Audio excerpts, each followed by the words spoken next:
सत साहिब सतगुरुदेव की जय।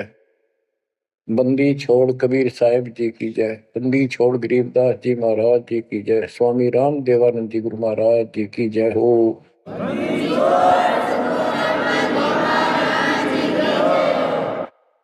सर्व संतों की जय, सर्व भक्तों की जय, धर्मी पुरुषों की जय। श्री काशी धाम की जय, श्री सुडानी धाम की जय, श्री क्रोथा धाम की जय, श्री बरवाड़ा धाम की जय। सत साहिब ग्रीव न्योली नाद सुभान गति, लड़े भुजंग हमेश, जड़ी जानो नाम जगदीश है, विष नहीं व्यापे शेष। संत गरीबदास जी महाराज परमात्मा से प्राप्त अध्यात्म ज्ञान को कितने सुंदर तरीके से प्रमाण के साथ पेश करते हैं कि परमेश्वर कबीर जी का जो नाम है ये ऐसा जबरदस्त है।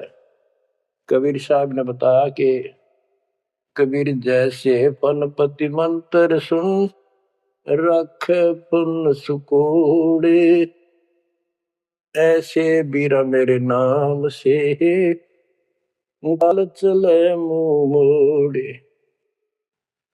ये तो कबीर साहब ने स्वयं बताया।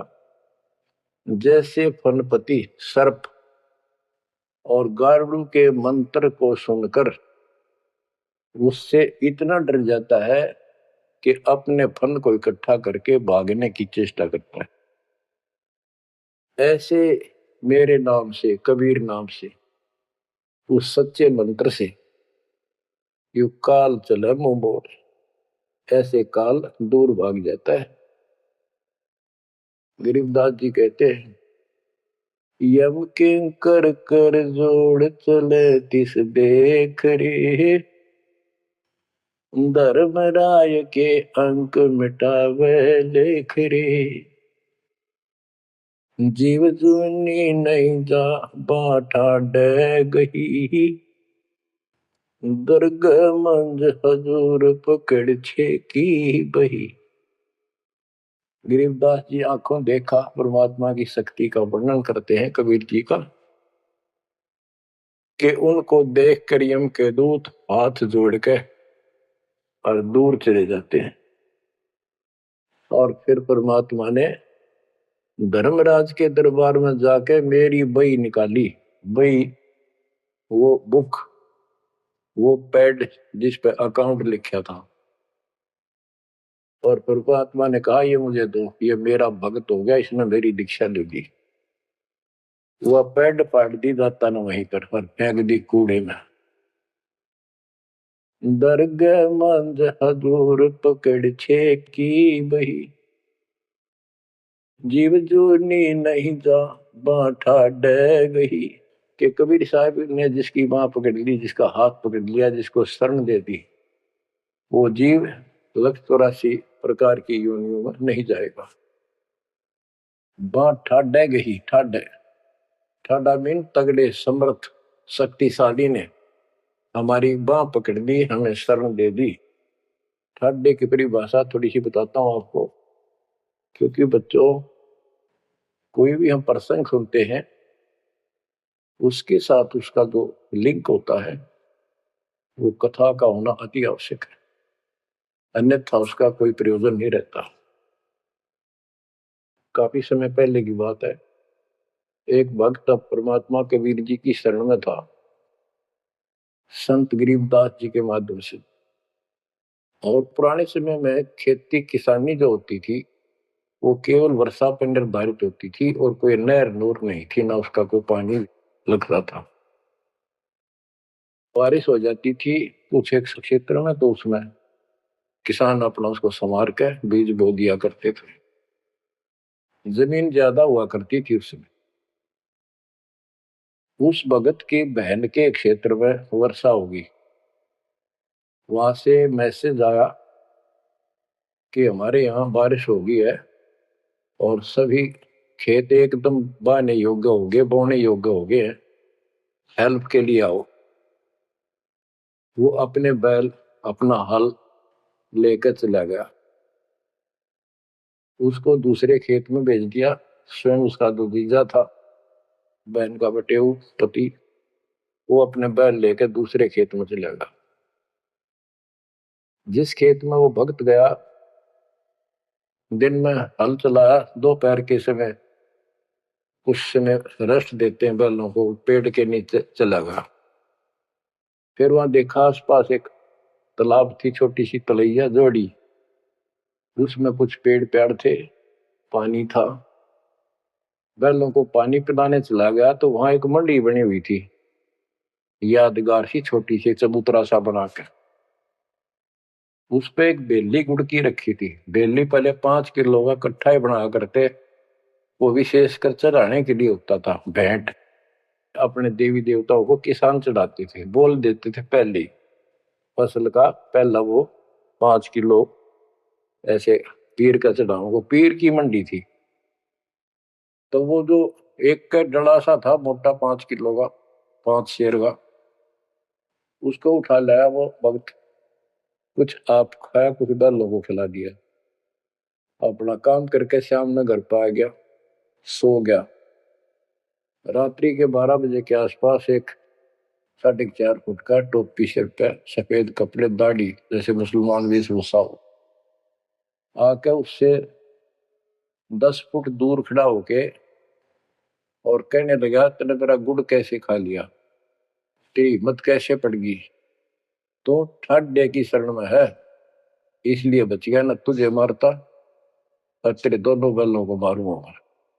मेरी पार नहीं बसाई और कति लाल आंख कर रखी और बहुत गुस्से में था। यूं कह गौ चला गया। भगत को भी फिर थोड़ा सा एहसास हुआ, यू के भला थी। बाकी इतना तो विश्वास था कि समर्थ की शरण में हो, इस तरह के कुतरुओं का कोई बहुत नहीं।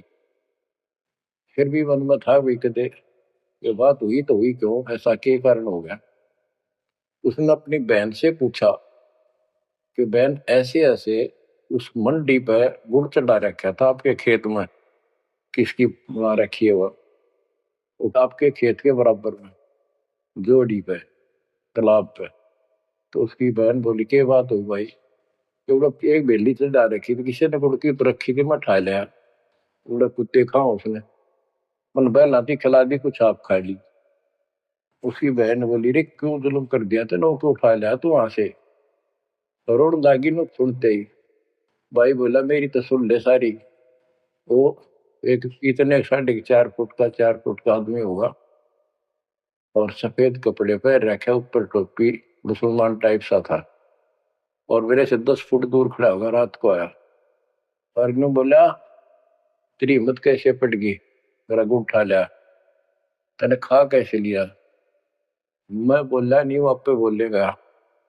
ने बोला, तू ठाट देगी शरण में है, न तुझे मारू और तेरे दोनों का लाल मारू।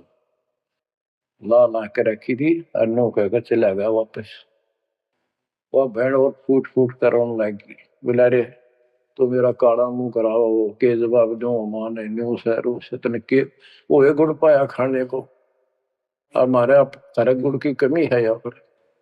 बहुत बुरी तरह लगी रो, भाई बचा कुकर मेरा भाई। अपने पति ने भी लड़न लगी, तने क्यों भेजा ही उस साइड में, तो इन्होंने क्यों ना भेजा, तेने बताना चाहिए था इसको पहले। वो भाई बोला, तेरी अब भी अकल पर पर्दा पड़ रहा, उतरा शेर हाथ जोड़ के गया, अरे नो क्या तू ठाट देगी सर में, जा तो बच गया, न मारी न दो मैंने तो रोए जाओ पाछे थे। अरे मैं जिंदा जी रोने लाग रही तो पागल कहेंगी, इतनी भी अकल पे पर्दा पड़ गया तुम्हारे, मैं किसकी सुनूं पता है। मैं ये रिक्वेस्ट करूं थारे ते, तुम भी आ जाओ, ना इन भूतड़िया दिन डर डर मर जाओगे। तो बच्चों, यम किं कर जोड़ चले तिस देख रे। बच्चों, आत्मा फूट फूट गाती है, चारों युग में संत पुकारे, कूक क्या हम हेल रे, हीरे माणिक मोती बरसैया जग टूटा ढेर रे। ये डरे तो बड़ी आदत पड़ गई इनमें। यम किं कर जोड़ चले तिस देख रे। धर्म राय की बंद मिटावे लेख रे, जीव जूनी बह जा ठाडे गही ठाडे में, दर्ग मंद हजूर पकड़ छे की वही, सुन मंडल सतलोक अगमपुर धाम है, धन बंदी छोड़ कबीर तुम्हारा नाम है। बच्चों, इस परम पिता के प्रेम में ऐसे गजब के ज्ञान, ऐसे समर्थ की शरण आत्मा बाहुक हो जाती है, रोका नहीं जाता।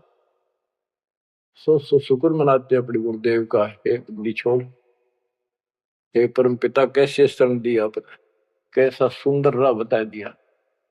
नहीं बिरान माटी राखो या भूतड़े, अरे न पूजे भी जाओ और दुर्गति भी दो किनो रहनी थी।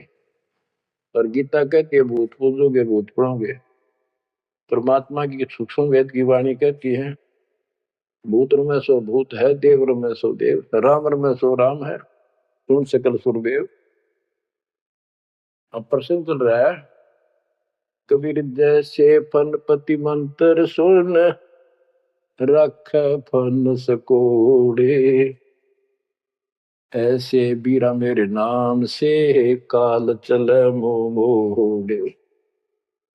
पारक के अंक की अमर ग्रंथ की प्रथम वाणी है, गरीब नौल नाद सुभान गति, लड़े भुजंग हमेश, जड़ी जानो नाम जगदीश है, विष नहीं व्यापै शेष। जैसे एक नेवला होता है सारा 9 इंच का प्राणी, और वो 10 फुट के सांप को, सर्प को, भुजंग को मार देता है। कैसे मार देता, उसके पास एक ट्रिक है, उसके पास एक जड़ी होती है, एक नागदमन जड़ी होती है जंगल में, उसको सूंघता है, उसमें स्मेल आती है। वो सर्प को उस समय छेड़ता है जो वो जड़ी के आसपास होता है, वो झाड़ बोझड़ों के अंदर होती है। वो सर्प को छेड़ता है, सर्प ऐसे फन उठा लेता है और वो जाके एकदम वहां जड़ी श्वास में भर लेता स्मेल, और आके उस सर्प के सामने सो के थोड़ी सी दूरी से छोड़ देता है। जिस दर से हवा चल रही हो, सर्प की तरफ जा रही हो, उस साइड में हो जाता हो। सर्प को उससे चक्कर आने शुरू हो जाते उस स्मेल से, उसका जी घबराता है और वो भागने की चेष्टा करता है। नेवला फिर उसके गर्दन पे बैठ जाता है, मुंडी पे पीछे के, और वहां मुंह के ऊपर फिर वो स्मेल छोड़ता ही रहता है। उसको अचेत करके फिर पकड़ कर उसको मार डालता है, काट देता है। तो बच्चों, गरीबदास जी ने बताया कि कबीर परमेश्वर का यो सच्चा नाम सतनाम और सारनाम, सारनाम है, ये है मेन चीज। सतनाम भी बहुत शक्ति हो जाती है इन दोनों के मेल से। जैसे दो जड़ियों को मिला दिया जाए, उसका कुछ अलग से स्ट्रॉन्ग दवाई बन जाती है, मेडिसिन। और तीसरी मालिक मिला, मालिक का जो सारनाम है वो तो कहना ही क्या है। तो हमारा जो मोक्ष जो होगा इन सभी मंत्रों के जाप से होगा। ये हमारी साधना है, पूजा हमारी सारनाम है। बच्चों, जैसे एक छोटा सा सर्प उस जड़ी की ताकत से, स्मेल की ताकत से जो श्वास में भर के लाता है, इतने तगड़े लंबे सर्प को कंडम कर देता है, ऐसे ही परमात्मा के इस नाम के सिमरन श्वास के द्वारा करने से। तो ये बताया कि ग्रीव न्योल नाद सुभान गति, लड़े भुजंग हमेश, और जड़ी जानो नाम जगदीश है। जगदीश सारी सृष्टि के मालिक का जो असली नाम है वो जड़ी है, वो नागदमन जड़ी है। अब जैसे सतनाम भी बहुत ताकत रखता है, ये हमारी साधना है। जैसे प्रथम मंत्र सतनाम, ये साधना है। सार नाम हमारी पूजा है। पूजा और साधना में अंतर होता है। कबीर साहब हमारा पूज्य है। साधना वो होती है जैसे हमने जल की आवश्यकता है तो हैंडपंप लगाते हैं। हैंडपंप के लिए बोकी और पाइप, बोकी मारते रहते हैं, मिट्टी बाहर डालते रहते हैं। सतनाम की बोकी श्वास उश्वास से मारकर जब वो पानी के लेवल पर पहुंच जाती है, वो बोर, तब उसमें पाइप लोअर करके फिर उसके ऊपर एक मशीन बांधी जाती है, वो सार नाम है, और मशीन से फिर उसको चलाया जाता है। वो हमारा पूज्य इष्ट है, वो सार शब्द है जो हमें चाहिए था। ऐसे मिलेगा वो सुख परमपिता परमात्मा के सच्चे दरबार का। तो गरीबदास जी कहते हैं वो मंत्र, वो जो सार नाम है, वो जड़ी जानो नाम जगदीश है। परमात्मा जगदीश कबीर साहब का सार नाम वो नाग दमन जड़ी बूटी, वो काल दमन। और विष्णु व्यापार शेष, छोटे से सांप की बात छोड़ो, शेष नाग जो सबसे बड़ा ताकतवर 1000 फुट का बंदर है, यानी काल 1000 भुजा का ताकतवर है, ये भी निकट नहीं आ सकता। बच्चों किस्मत सराहा करो अपनी, 100 गुण गाया करो। गरीबदास जी कहते हैं, गरीब साधों से ते मस्करी, ये चोरों नाल खुशाद, मल अखाड़ा जीतेंगे ये युगन युगन के माल। माल, रेसलर, पहलवान, इन नकली गुरुओं से तो खुश है सारा संसार। साधों से ती मस्करी, इन चोरा नाल खुशाद। हाय हाय, इन चोरों से, झूठे गुरुओं से खुश और साधु संतों के मजाक करते हैं। ये तो मल अखाड़ा जीतेंगे युगन युगन के बाद। आप हो वो युगन युगन के माल। बच्चों आपको बहुत बार प्रमाण दिए जाते हैं, देता ही रहूंगा आखिरी सांस तक, क्योंकि सिलेबस यू है। टीचर सारा साल सिलेबस पढ़ाता है, उल्टा सुल्टा उन्हें कोई रट्टा लगवाता है, और तब बच्चे सफल होते हैं। परमात्मा योगों से आपके साथ है। सतयुग में राजा अम्बरीश एक बहुत बड़े धार्मिक राजा हुए हैं, और खूब यज्ञ किया करते थे, भंडारे करते थे, ब्राह्मणों को खूब धन दान करते थे, लागड़ गऊ बांटा करते थे। 1000 लागड़ गऊ बांट देते। लागड़ माने बच्चे वाली, प्याई, दूध वाली। भोजन भंडारे करवाते थे, दक्षिणा देते थे। जैसा भी लोक वेद सुना था, गुरु जी ने बताया था, ऋषियों ने, वो सारा कुछ करते थे। परमात्मा वहां भी साथ रहते हैं, उनकी इज्जत रखते हैं भक्ति की, और बीच बीच में उनको समझाने की चेष्टा की। कोई ऋषि रूप बनाकर अम्बरीश जी को सच्चा मार्ग बताया, खूब ध्यान से सुना और नाम लिया। लेकिन वो ऋषि वहां सैकड़ों और मालिक एक। आखिर में राजा अम्बरीश भी हाथ खड़े कर गया, मालिक की साधना छड़ दी, और वो ऋषियों वाली वो शुरुआत कर दी। इतने अच्छे भगत विष्णु जी के बने हुए थे। बच्चों में अब हंसी भी आती है, दुख भी होता है। गरीब वेद पढ़े पर भेद न जाने, वाचे पुराने ठारा, और पत्थर की पूजा करे, बोलिए सृजनहारा। वेद पढ़ा करते ऋषि उस समय, केवल वेद। पुराण तो इनकी अपनी रचना है, फिर वो सा लिखते चलेगी, और सारा वेद के विरुद्ध साधना करते और कराते थे।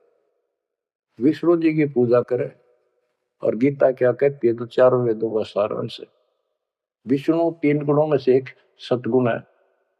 इन तीनों गुणों की भक्ति तक त्रिगुण में माया के द्वारा जिसका ज्ञान हरा जा चुका है, यानी इसी तक सीमित है। जो राक्षस स्वभाव को धारण किए मनुष्यों में नीच दूषित कर्म करने वाले मूर्ख, ये मेरी भक्ति ना करते।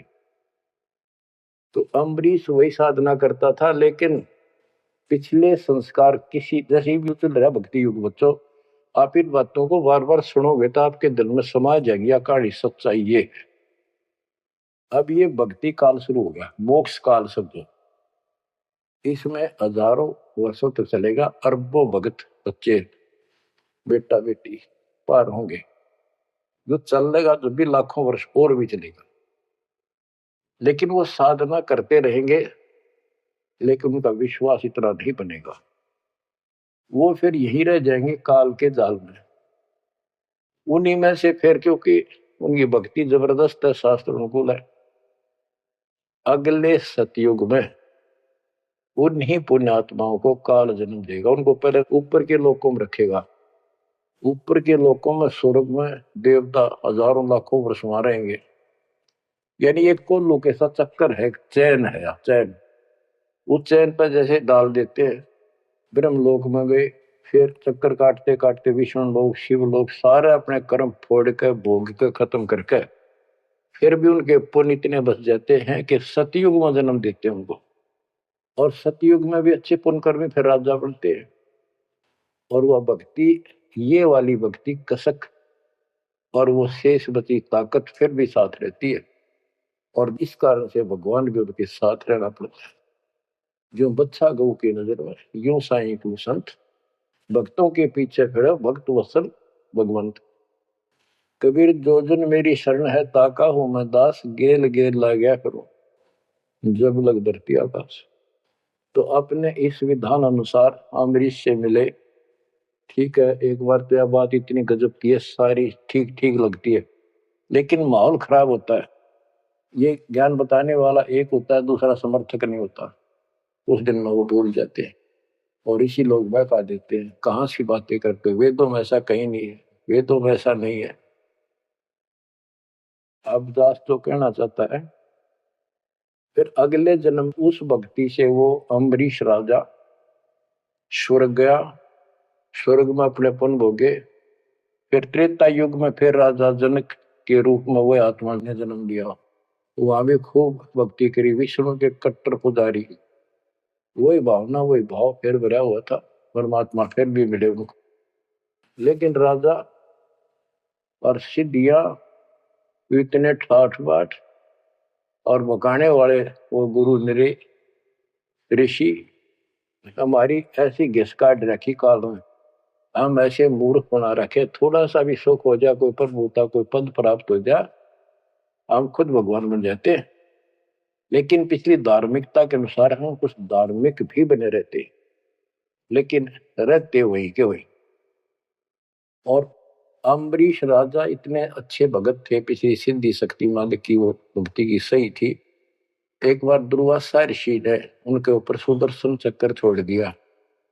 दुर्वासा कहता था कि तू ये साधना छोड़ दे, मैं बताऊं वाह कर। अम्बरीश ने हाथ भर ली पर छोड़ी नहीं। अगली बार गया, उसने गुस्सा हो गया कि तू मानना नहीं मेरी बात, तेरा सिर काट दूंगा, इतना गुस्सा था। सुदर्शन चक्कर छोड़ दिया। सुदर्शन चक्कर राजा अम्बरीश के पैर छू के और दुर्वासा ने मारने खातिर वापस चाल पड़ा। दुर्वासा भागता फिरा तीन लोक में, कितने उसने गुफा नहीं मिली जरा बच जा, कुछ संरक्षक नहीं पाया। परमात्मा कबीर जी ने विष्णु रूप बनाया, एक सभा ला दी, 1 मिनट में के कर दी कर दिया बोलो में। दुर्वासा ने देखा भगवान विष्णु बैठे, वहीं पहुंच गया और कंप पे डांक ठोक रखी, मन बचा लो भगवान, बचाओ मुझे, सुदर्शन चक्कर मुझे मारेगा।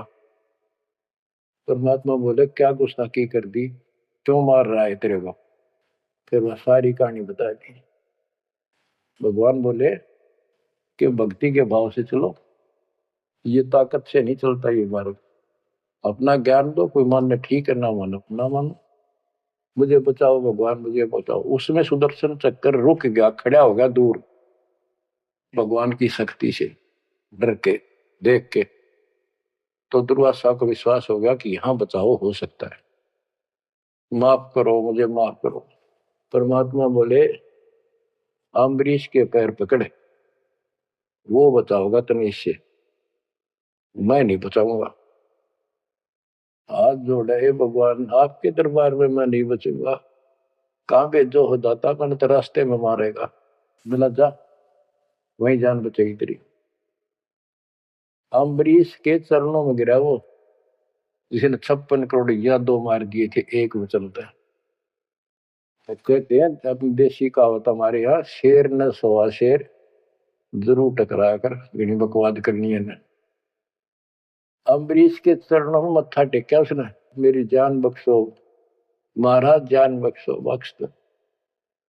अम्बरीश राजा बोले, महाराज मैंने कुछ नहीं कहा, तेरा कर्म तुझे मिला। और वो सुदर्शन चक्कर हाथ से पकड़ लिया राजा अम्बरीश ने, और ऑफ कर दिया, शांत हो गया। बोला ले जा तेरी तोब। और भक्ति के भाव रहना चाहिए इंसान। बच्चों, अम्बरीश राजा की इतनी महिमा होगी, ऋषि भी हैरान थे जो उनके गुरु लोग थे। वो नहीं छोड़ कहते, मन तू सुख के सागर बस रे, और न ऐसा यस रे।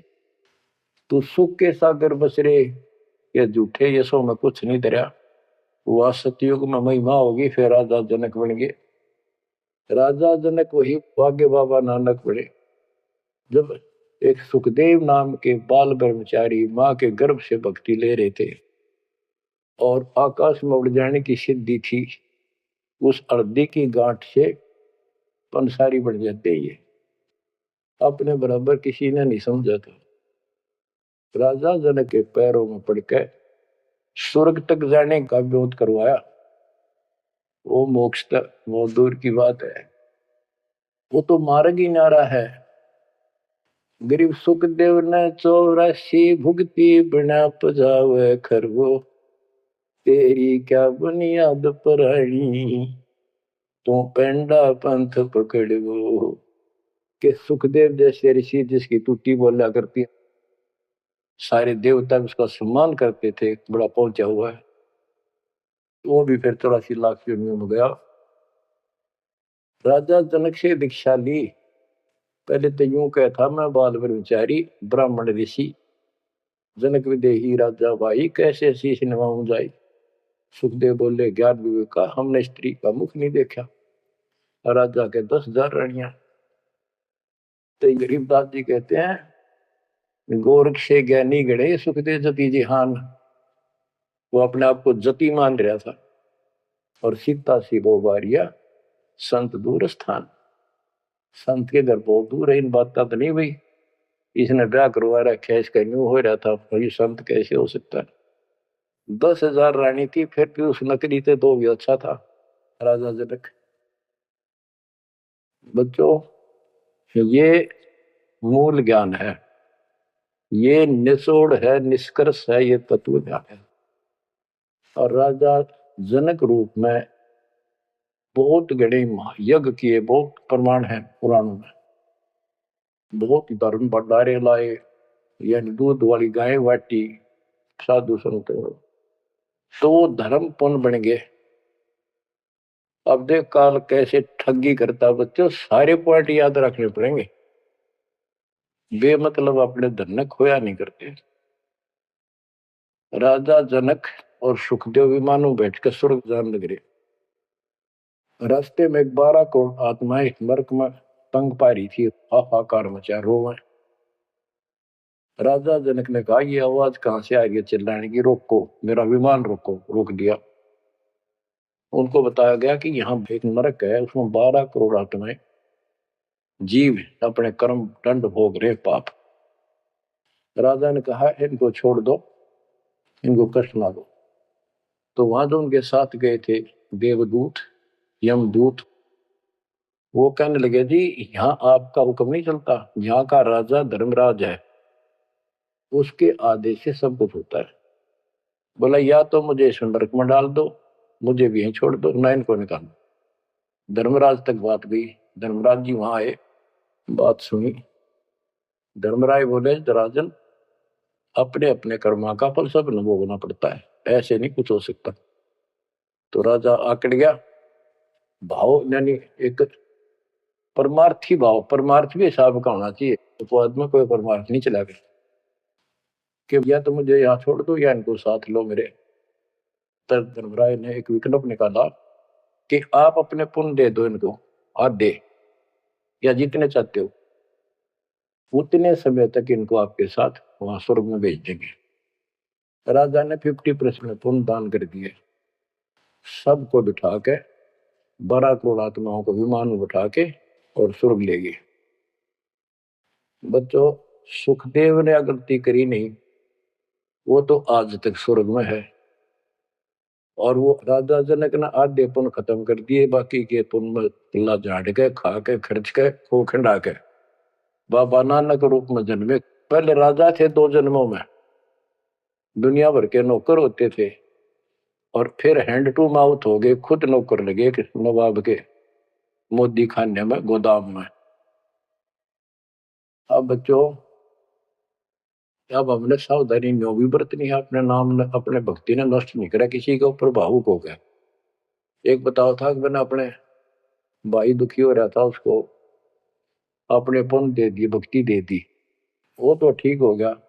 मेरी डूबती हो रही है, बुरा हाल हो रहा ना, वो दिक्कत होगी, बीमारी होगी, आगे तागे दुख होने लग के, तो ये बकवाद नहीं चले, मर्यादा जो बनाई है उसको संभालो। तो कहने का भाव ये है कि आपको इस पॉइंट पे लाना चाहता हूं। अब राजा जनक राजा थे, राजा अम्बरीश राजा थे, वो बाबा नानक बने खुद नौकर लगेगा राजा के। अब यहां आकर हमारी बात टिकती है कि साधों से तीमस करिए चोरा नाल खुशाल, मल अखाड़ा जीतेंगे ये युग युग के बाद। यानी भक्ति की चाह, भगवान की चाह उनके में तब भी थी, पर एक्सरसाइज गलत थी। अब परमात्मा फिर मिले उनको आकर के। अब वो भौतिक धन में निर्धन थे, पर आध्यात्मिक धन के भरे पड़े थे। पिछले पुण्य गजब के थे, भक्ति वाले। एक तो धर्म कर्म किए होते हैं वो, और एक होते भक्ति की शक्ति। हुआ न्यो की नो डटी थी उसकी, वो पुण्य खत्म कर दिए थे उसने। तो वो भक्ति उस कारण से परमात्मा फिर आकर मिले। अब वो हैंड टू माउथ था, सुन ली। राजा होता तो तब भी ना सुनता। तो बच्चों, आज आप से कितने निर्धन हो और कितने धनवान हो, आप उस मालिक के सच्चे बच्चे हो। पिछले जन्म जन्मांतर से आप भक्ति करते हुए आ रहे हो। अब परमात्मा ने अपना वो धन देखना है। कबीर शब्द निर्धना धनवंता नहीं कोई, धनवान वा को जानियो जहाँ पर राम नाम धन वही। आपके पास वो राम नाम का धन भरा पड़ा है। और जैसे सुकुच मीन मिलता नहीं भाई, स्वाति सीप सब अड़ ही जाई। सुकुच मीन सतगुरु हो आया, जिन परमात्मा का भेद बता। जैसे सीप और मोती का उदाहरण दिया जाता है कि स्वाति भी मिल गई सीप को, ऊपर की बूंद, मोती भी बन गया। लेकिन एक सुख जमीन जब उसमें टक्कर ना मारे, उसने खुल नहीं, तो मोती माए गड़ गया और वह सीप भी मर गया। तो बच्चों, ये भक्ति धन थारा इब कभी नहीं गड़ मर जाता, सतगुरु ना मिलता था। तो अब आपका वो मोती सुरक्षित है। अब कहते सुख जमीन सतगुरु हो आया, जिन परमात्मा का भेद बता। तो बच्चों, फिर बाबा नानक को मालिक ऊपर लेकर गए और उनको वो सच्चा राह बताया।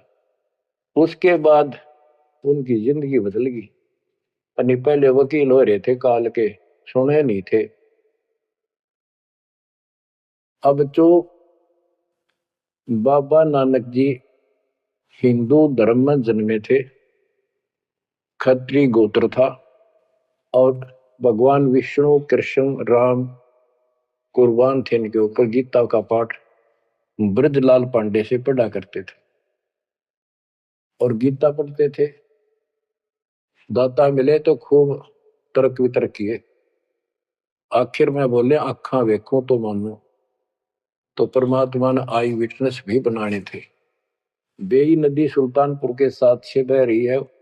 सुल्तानपुर में बाबा नानक की बड़ी बहन ब्याह रखी थी, वह अपनी बहन के वहां रहते थे, नौकरी करते थे नवाब के। सुबह सुबह स्नान करने जाया करते थे उस नदी पे। वहां परमात्मा ने 2-3 मीटिंग करी। तीसरी बार जब आए ने बोले आंखें देखो, जो मानो बात सारी समझ में आ गई। गीता बार बार देख ली, पढ़ ली, सच्चाई भगवान कोई और है। और चाव भी थे, पर पुराना ज्ञान और कोई नो समर्थक नहीं गया, बात सच्ची है। तो वो कहने लगे आंखा देखो तो मानो। कबीर साहब और बाबा नानक जी परमात्मा समकालीन थे। बाबा नानक जी का जन्म सन 1469 में हुआ और 1539 में वो शरीर छोड़ के गए। और परमात्मा जी 1518 में गए। तो 1469 से 1518 तक समकालीन थे। तब आंखों देखा सतलोक 3 दिन तक नानक साहब जी का शरीर कहीं और छुपा के उनकी आत्मा को लेके गए, फिर छोड़ा तीसरे। उसके बाद तो दुनिया बदल गई उनकी। वो सब पूजाएं त्याग बाल की शरण में आगे। घर में विरोध, सारे समाज में विरोध। उसके पिता भी बहुत दुखी हो गए, तो के पैदा हो गया हमारे, देवी देवताओं को ऐसा गलत बोलता है। तो बहुत परेशान हुए। लेकिन जब आंखों देख ली, कौन सुने किसकी। सूरवीर होते हैं संत, संत सिपाही और शेर पीछे नहीं हटते। तो बच्चों सारा ज्ञान सत्संग से होता है। परमात्मा का और उस प्यारी आत्मा का, आत्मा और परमात्मा नानक साहब का सत्संग हुआ। सत्संग से बात स्पष्ट हुई। अब पारक के अंक की वाणी सुनाता हूं कुछ। साधों से ती मस्करी ये चोरा नाल खुशाद, नल अखाड़ा जीतेंगे ये युगन युगन के माल। अब वो बाबा नानक युगन युगन के माल थे और वह जीते, डट के खड़े हो गए। फिर जब ज्ञान समझ में आ गया, सारा संसार मीराबाई थी युगन युगन की माल। सत्संग में जाना ना छूटे मां, जल का मरो संसार। तो बच्चों इस स्थिति में तो बनाना पड़ेगा एक दिन, जब जाता राजी होगा। और ये ज्ञान खुद देता है भगवान। और वो आत्मा जो इसको सुनकर कुर्बान हो जाती है, वो महान आत्मा होती है। गरीब अंश गवन करते नहीं, मान सरोवर छाड़, कौवे उड़ उड़ जात हैं खाते मांसाहार। हंस और कौवे और बुगले सब पक्षी कहलाते हैं। हंस उस मानसरोवर को नहीं छोड़ता जहां उसका आहार मोती होते हैं। और कौवे वहां टेके नहीं, क्योंकि उन्हें तो जगह जगह जाकर मांस खाना, हाड खाड़े, हाडों का मांस चाटना, किसी पशु के जख्म में चोंच मारना, ये कौवियों जैसी व्यक्ति के लोगों का स्वभाव होता है कि उनका अपना उल्लू सीधा हो, स्वार्थ सिद्ध हो, ताकि अगला कितना दुखी हो। ये कौवे जैसे जीव होते। अब यहाँ बताते हैं, कबीर साहब कहते हैं गरीब अंश गवन करते नहीं, मान सरोवर छाड़, कौवे उड़ उड़ जाते हैं खाते मांसाहार। गिरिव मान सरोवर मुक्ति फल, मुक्ता हल के ढेरे, कौवा आसन न बंद जब भूमि दीन सुमेर। गिरिव कौवा रूपी बेक है ना प्रतीत यकीन, 68 का फल मेटे करे भय दीन बेदीन।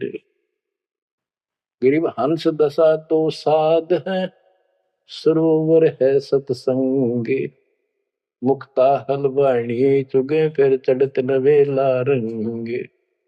अब स्पष्ट कर दिया कि ये सत्संग जो है ये मानसरोवर है, और भगत साध ये हमारे हंस हैं। अब कौवे बुगले तो मेंढक मछली अड़ंगा कुवाड़ बकवाद करते हैं, और हंस केवल मोती खाता है। इसी प्रकार निर्विकार जो भगत आत्मा बन गए, बेटा या बेटी, वो हंस जैसे हैं। वो केवल मालिक की वाणी, परमात्मा की भक्ति और धर्म कर्म रूपी मोती खाते हैं। और फिर ये मोती खा के यानी सत्संग वचन सुन के फिर चढ़त नवेला रंग, एक अजब गजब रंग रंग जाता है उसकी आत्मा में। आत्मा इतनी मजबूत हो जाती है जैसे बाबा नानक की होगी, जैसे मीराबाई की होगी, ऐसी आपकी भी होगी, इस सत्संग से होगी। बच्चों ये सत्संग मिला ही नहीं था अपने को आज तक। यह परमात्मा की कलम तोड़ कृपा आप पर देखो ना कितों लाग रही रहे उस बालक ने। उस परमात्मा के ये वचन याद कर लो, सतगुरु जो चावे सो कर ही 14 कोट दूत जब डरी। ये जो चावे सो कर लो, ये प्रमाण देख यो कर दिया। ऊत भूत चमत्रास निवारे और चित्रगुप्त के कागज पाड़े। पुण्यात्माओं, धन्य आपके माता पिता जिनसे जन्म, और धन्य आपकी किस्मत, धन्य आपकी पिछली करनी, और धन्य आपके इस समय को कि आपका जन्म किस समय में हुआ है। इस माल्य के प्रयत्न को, दास के इस प्रयत्न को हल्के में ना लेना। पुण्यात्माओं, उस दाता की अमर कथा आपके हृदय में भर रहा हूं, ये अमृतहार आपको करा रहा हूं। बच्चों कुर्बान हो जाओ, समय पहचान दो, टाइम बार बार नहीं आता होगा आपका। ये संसारिक धंधे थे कर कर मर लिए, इनमें फिर भी पूरा ना पटता। इस मालिक की तरफ ध्यान ज्यादा दो, हर चीज में बरकत दिखा दूंगा नारी नारी। परमात्मा आपको मोक्ष दे, आपको समय दे इस अनुभव रत्न, इस मानसरोवर बनाने का, आत्मा के मैल कटाने का सत्साई।